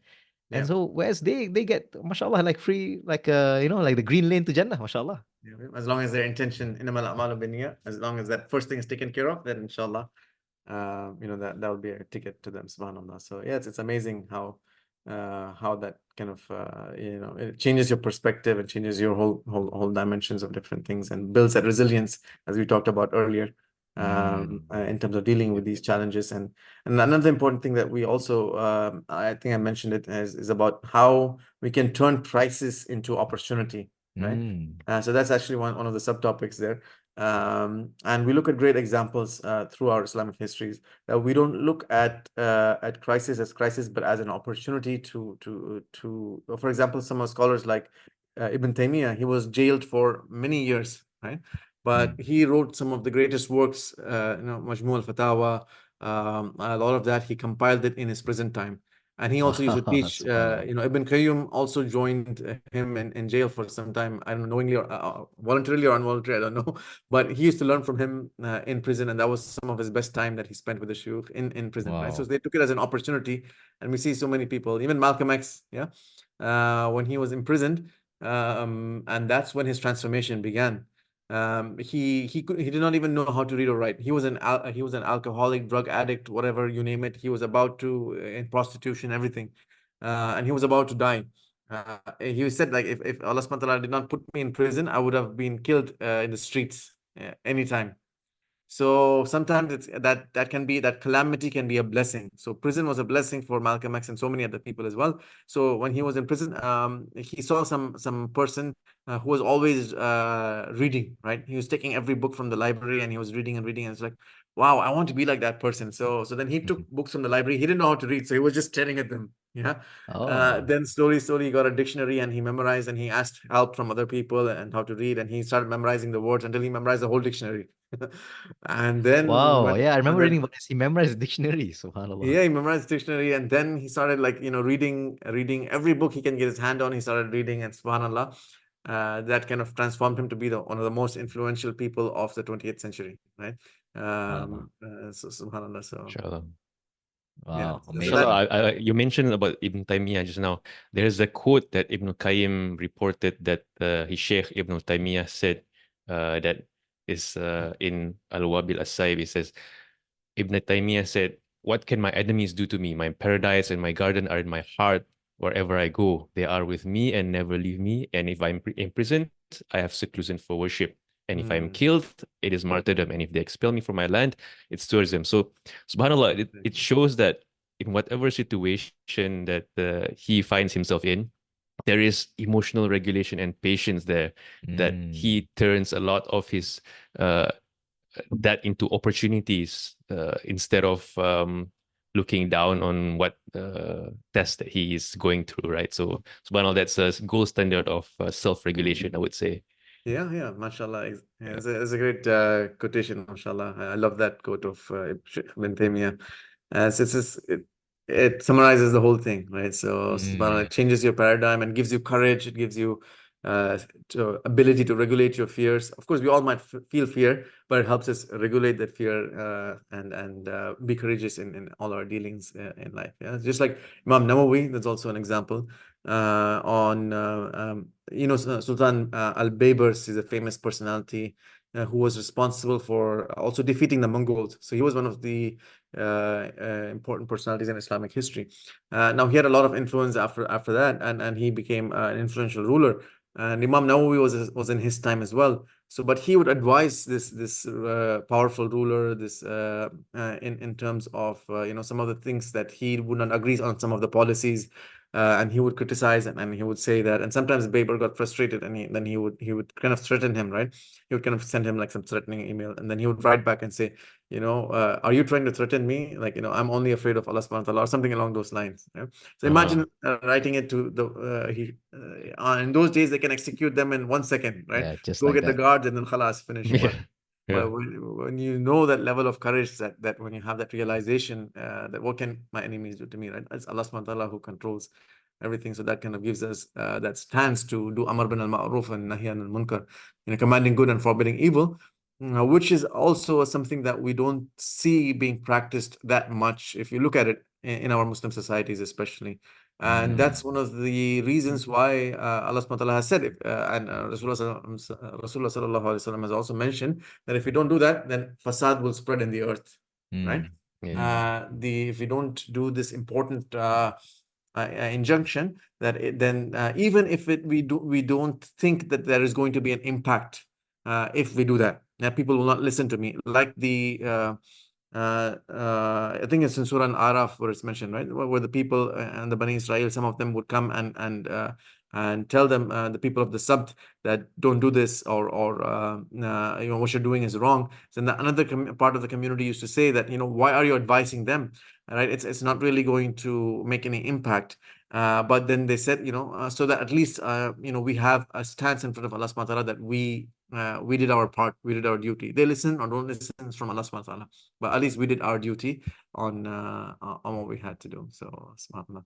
Inshallah. Inshallah. I love the point that Reza is mentioning here, because I think this wraps up the whole idea of self-regulation perfectly. The idea is, if you ground yourself on the right frame of mind with how Allah teaches us in the Quran and Sunnah, actually this kind of equips you with the mindset to be invincible in that sense, you know. And I think Yeah. these days it's even more important, as we've seen after COVID, right? We hear cases like, you know, all these mental illnesses and even suicide tendencies. It's going up. And the thing is, right, if what we need to learn is like coming back to the roots of how we should regulate and look at challenges and tribulations in life in this perspective. I mean, you know, being motivated by the perspective of being tested. Wow, that's I think this is a amazing aspect that people don't see in Islam.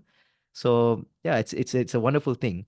And I want to wrap up the idea about delayed gratification as well, as Brother Muhammad mentioned, Javed mentioned just now.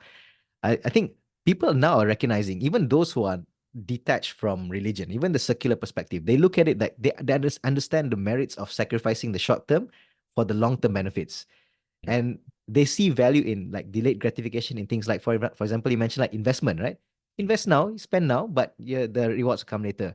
There come things like exercise. Yeah, you're gonna have some pain now. You're gonna go to the gym. You're gonna get some sores. You're gonna get some hurts. And But not it's eat the ice cream and all of those things that you like. exactly, yeah. Yeah. Do not eat that ice cream. Do not eat that pizza, and so on.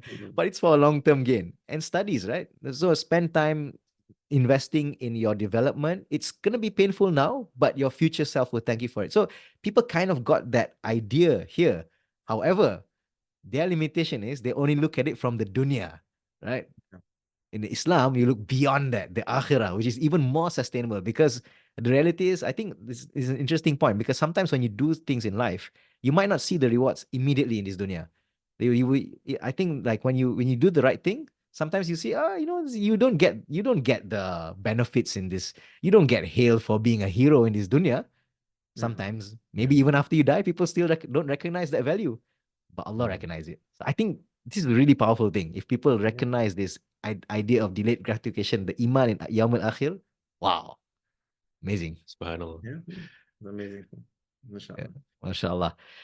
Okay, so Brother Muhammad, if there was one, gonna wrap up the conversation now. Now, if there was one takeaway point you want to advise our listeners out there, how can they start in their journey towards developing their own emotional intelligence? Let's say like they don't have no idea, right? Okay, I'm gonna assume I know nothing, zero. Where's a good place to start and how? I think the first step is self-awareness, as we talked about, right? So understanding yourself, understanding where you stand today, and that will be the first building block of emotional intelligence, right? If you want to improve yourself, so know your current state today, where you are, and then try to identify, then start gaining the knowledge, right? So if you don't know about this topic, you know, you can refer to resources, and these kind of things will help you, inshallah, be it the book or courses that can assist you. And then that kind of knowledge will give you how to develop your roadmap. Yeah. But the important thing is not to, if you are gaining knowledge in this area, especially, right? So it's not just an exercise to improve or increase your knowledge as something, but you have to approach it from a lens of application, right? Because ilm without amal, at the end of the day, it's not that fruitful, right? But if you want to see the fruits of your endeavor, then you need to apply it, just like, you know, your religious knowledge as well. So it's the same thing applies to this topic as well. So you apply, start developing your roadmap, start getting the knowledge, and then develop a plan for yourself, and be step by step, right? Choose one small thing, for example, one thing a month that you want to improve on. Make a roadmap, journal yourself, and then track your progress on that. And inshallah, have an accountability buddy, you know, so that way they can, be it your spouse, be it your friend, whoever it may be that you interact with on a regular basis, so they can keep reminding you on your goals that you have. So I think this would be a good step-by-step approach that you can take to improving your emotional intelligence, starting with self-awareness, coming up with a roadmap that this is where I am today. Now I understand the topic. You're gaining knowledge. You understand the different dimensions of emotional intelligence. This is what I want to work on. I want to focus on. This is my future state. And step by step, I'm going to choose one small thing every month, and then take incremental steps. And eventually, inshallah, every year you might work on 12 things, right? Once a month, and then 2 years, 5 years from now, it will be exponential change, inshallah, if you Inshallah. start taking that approach today, inshallah. Mashallah. Mashallah. I like the point that you said get somebody to get help. Yeah. Yeah. You need that aspect to seal the deal, because if you only do this within your own mind, you're just learning by yourself. You don't have any accountability to True. push you forward. You kind of just, it's okay, Yeah.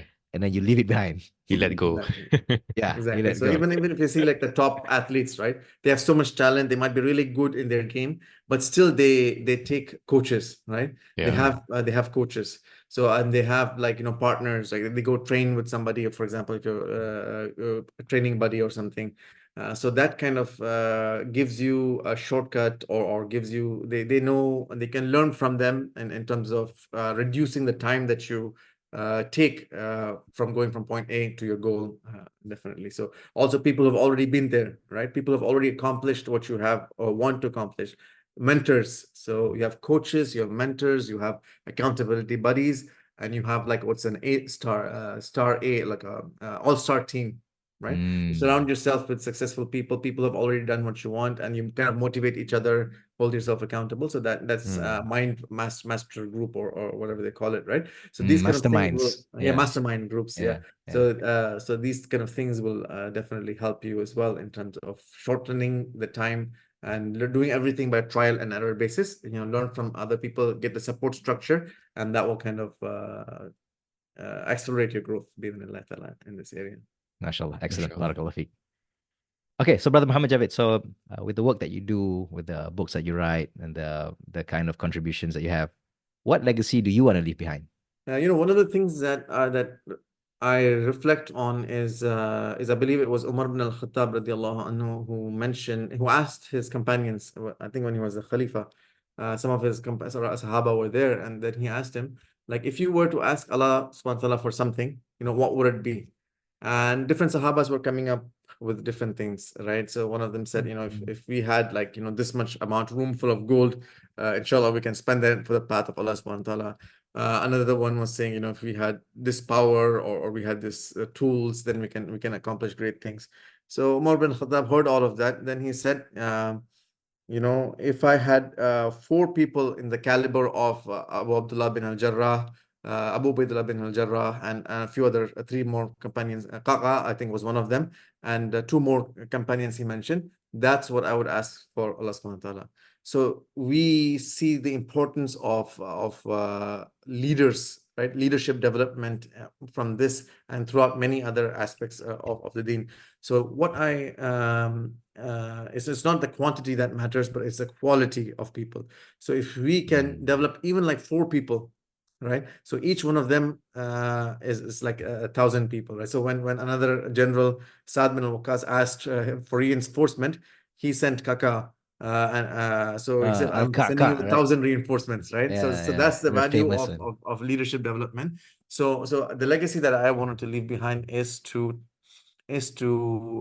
help in that aspect of leadership development in the ummah, so that we can trigger the revival and the transformation, so that we go back to what we once were in terms of the leadership position, leaders of mankind, right? So to how I can promote or help in through 2 dimensions. So one is focusing on existing leaders, right, through corporate training and all of that, and instill the sense of bigger purpose in our current leaders, yeah. And the other aspect is focusing on youth development, youth leadership development, that they are the leaders of tomorrow. So how can we put the seed in them today, so to equip them to grow up to be to solid leaders. So that's kind of in a summary, nutshell, what I want to leave behind, following the prophetic model and Islamic model. Yeah. MashaAllah. MashaAllah. May Allah grant you that great legacy. Ameen. Actually, to be honest, it's actually kind of aligned with what we are trying to do here at the podcast. Actually, we want to inspire more people to step up and contribute to the ummah, so that they can inspire more people to step up and contribute to the ummah as well. So, MashaAllah, like great. I'm glad to be with you and aligned with people who are aligned together and similar mentality, mashallah. So it's always a pleasure. Alhamdulillah, alhamdulillah. So it's like a pyramid scheme in a different way. Yeah. Yeah. Towards the MashaAllah. khair. Inshallah. Inshallah. So, Brother Muhammad Javed, so share us with us, what is your favorite one quote Can be an ayat of the Quran, a hadith of the Prophet, or maybe a quote from the Salaf. What's one quote that really inspires you? Your favorite? Mhm. One ayat I was just thinking about earlier, or I think about it often, is the one on هو الذي أرسل رسوله بالهدى ودين الحق ليظهره على الدين كله ولو كره المشركين. Right? So he is the one who sent the prophet, with the truth, and this deen of Islam will overtake or will overwhelm all other religions, even though the disbelievers, the mushrikeen, they hate it. Right? So this gives so much hope. Like at least when you look at it from that angle, that all the problems that we see today, yeah, all the decline that we see of the ummah, and all our inability to have power, influence, and other people oppressing our Muslims globally and so forth. But this shows that Islam is going to rise, and we are on an upward trajectory, and eventually whatever challenges that we face from atheism or isms, any ism, secularism, or Christianity, and people who want to, or in India, like the problems that we see, that Indians being expelled, or the Rohingya, all of these problems that we see, and Gaza, eventually, especially these days, huh? yeah, Gaza these days, that's in everybody's mind, that Islam will rise above all of these challenges, and then it will become the dominant deen, and all other deens, right, including not just religions, but deen, ways of life, will be subservient, will be over dominated by Islam. So it tells us the roadmap is already there, right? Allah subhanahu wa ta'ala has a plan for us, but it's about what are we going to do? Are we going to be a part of it? Are we going to contribute to its revival, to its ascent? So that's what we want to see ourselves, what role we want to play in that plan of Allah subhanahu wa ta'ala. MashaAllah. MashaAllah. I love that. Wow. So yeah, because I think the tendency is that Muslims see today is like, oh no, we're so much disadvantage. The West is gaining so much power. But this ayah grounds us that to have hope, it's Yeah. going to come, regardless Yeah. of what no matter what you do, this is part of Allah's plan. MashaAllah. Yeah, and subhanAllah, and the previous ayah, if you look at it, it also talks about, how the disbelievers, the enemies among them, right? They're actively working to attack the religion with their tongues. So it specifically focuses on that. So media, you'll see all of these negative information about Islam, but again, it says it doesn't matter. It will prevail. So subhanallah. So despite of all of their efforts and all of the resources and the billions of dollars that they put, in Rand Institute and other things, and all their physically warfare, as well as media warfare, education warfare, eventually, inshallah, our resilience will outlast all of that through the divine help of Allah subhanahu wa ta'ala.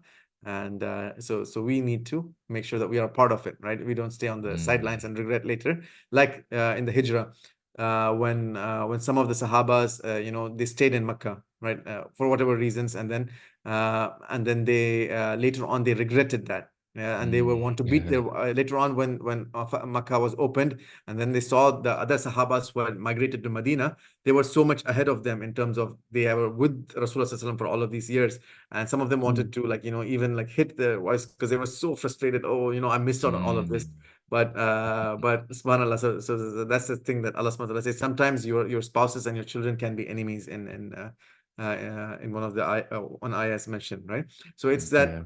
So even that is a test for you sometimes, right? When it leads to, because a lot of times we make decisions with a soft corner for our children. Oh, we want a house, so maybe we were willing to compromise for a little bit. Maybe riba also it's okay because we have stability in a house and so forth. We take a home loan and we buy that, right? So sometimes they can be a test for us. So even though these people we love and we care about and so forth, so we need to take that into cognizance, and look at what Allah subhanahu wa ta'ala wants eventually for the benefit. So sometimes it might lead to sacrifice in the short term, but always keep that long-term perspective in mind. MashaAllah. MashaAllah.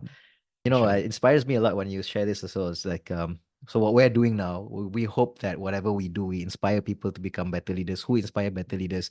So maybe right now it's not so prevalent in the ummah. We don't see it. Maybe it's not very in the world stage. It's not, not seen yet.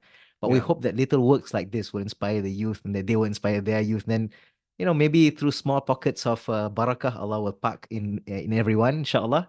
we can see Yeah. we are very optimistic for this bright future, inshallah. Inshallah. Likewise. Inshallah. May Allah please barakah in all our efforts, and it's the small seeds that count, right? You never know when that would bear fruits. So our job in all we're doing is to plant those seeds. Yeah. Yeah. Relating a story that you said, right? If you have no shame, do whatever you wish. Like, who would have thought that one hadith can change Yeah. somebody's life? Oh, amazing. Yeah. MashaAllah. So Amazing. you know, and don't ever underestimate people, right? Yeah. And that's another lesson from that incident is like you never know what Yeah. capacity Allah subhanahu wa ta'ala has put in them. You just need to put a small trigger and then it will Yeah. trigger the transformation in them. So Amazing. never underestimate people and always be positive about them and try to give them dawah and also for dawah, right? Never estimate that you can never, this person will never change or they'll never accept Islam. They hate it. You never know. Never know. Yeah. MashaAllah. Barakallah feek. Mashallah. Okay, so Brother Muhammad Javed, so how can our listeners get in touch with you, your work, and your organization? How can they benefit from your works, inshallah? Alhamdulillah, we have a good online presence, so we can reach out to us in muslimlaunchpad.net. So there are free videos there once you sign up, and then you can join the mailing list and then get updates from us in our programs.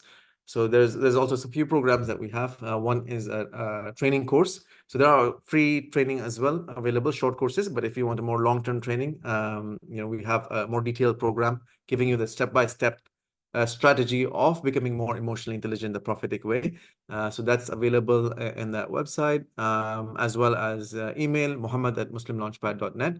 If you wish to email, then that you can always get in touch, or one of our social media. You can also search on most of the social media platforms and get in touch, inshallah. But yeah, email is the safest bet that I will see it, inshallah. So you can get in touch with us that way, inshallah. Right. So that's muslimlaunchpad.net and also muhammad@muslimlaunchpad.net.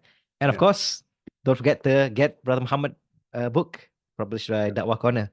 Yeah. So you can go to dakwahbookstore.com, I believe that's the website. You can order it from there. MashaAllah, great nuggets of wisdom. And I highly recommend Muhammad Javed's book on the 7 principles of communication as well. 7 principles of And effective it's on communication. Amazon, that's available on Amazon. So if you like short reads, then that's a good one.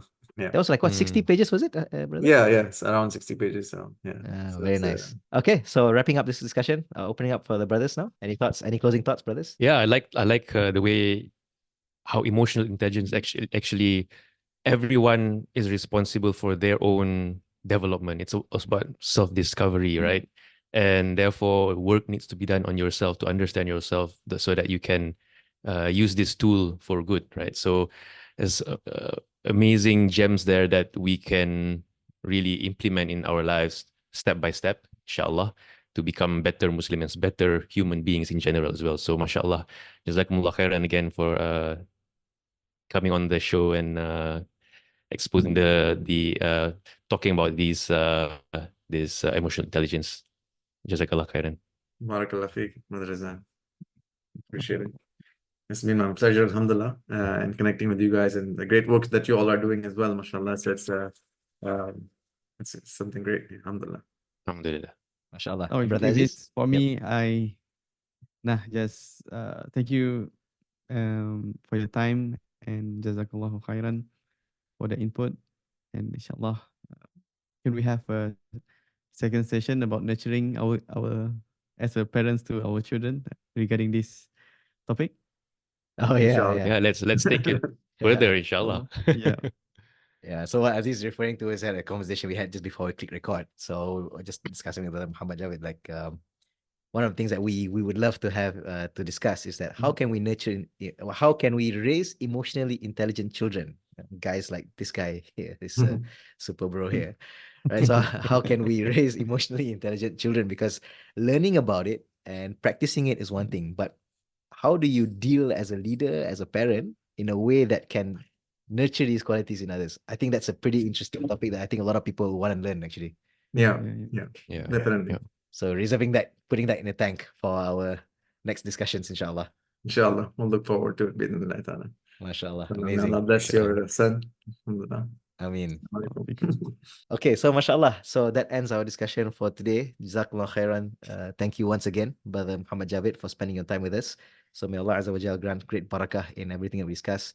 and plant some seeds into how we can be the change that we need, that we can be a part of the change that Allah will make happen anyway. And so Yeah. that we're not just bystanders. MashaAllah. I mean, I mean, I mean, okay, so closing our discussion today. So Brother Muhammad Javed, please finish the sentence. The key to barakah is the key to barakah is, I think, two things. One is following the sunnah. So once we follow the things that are prescribed in the sunnah, then we will get barakah in our lives. And then the second one is, of course, connecting with Allah subhanahu wa ta'ala. So the more we improve that tawakkul and more we improve that iman and so forth, and put our reliance on Allah subhanahu wa ta'ala, then we will start the barakah flowing in our lives as well. MashaAllah. Nice. mashallah. Alhamdulillah. Barakallah fikum. So with Barakallah that, brothers and sisters, that wraps up our conversation on nurturing emotional intelligence. Please share with us your comments and let us know your thoughts on the conversation. We'd love to have Brother Muhammad Javed once again for future sessions. And we'll see you in the next episodes, inshallah. Jazakallah Barakallah khairan. fikum. Assalamu alaikum. Wa alaikum Assalam Waalaikumsalam warahmatullahi wabarakatuh.